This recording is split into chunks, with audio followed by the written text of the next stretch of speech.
Je pense que le président de la République s'est mis dans la nasse tout seul.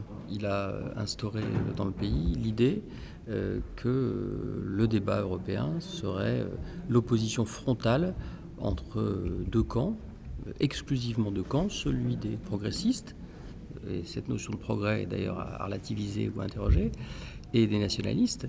Et comme ce combat qui devait le mener à être premier est incertain, les sondages ne sont pas très bons, on assiste à une forme de dramatisation qui me paraît assez excessive.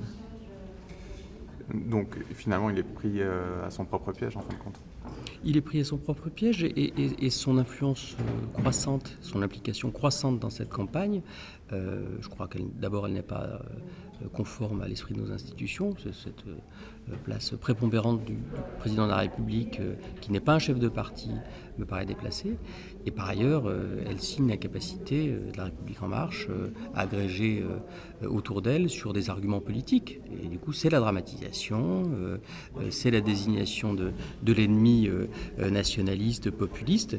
Il y a 34 listes dans cette élection. Il y a 34 listes. Il y a une offre politique extrêmement vaste, extrêmement variée, et on est dans un étau qui écrase toutes les opinions sur ce pseudo combat à mort entre les progressistes et les nationalistes. C'est dommage pour l'Europe, c'est dommage pour le débat démocratique, alors qu'on sait par ailleurs qu'au Parlement européen, c'est plutôt entre le PPE d'un côté et le PSE que ça va se jouer.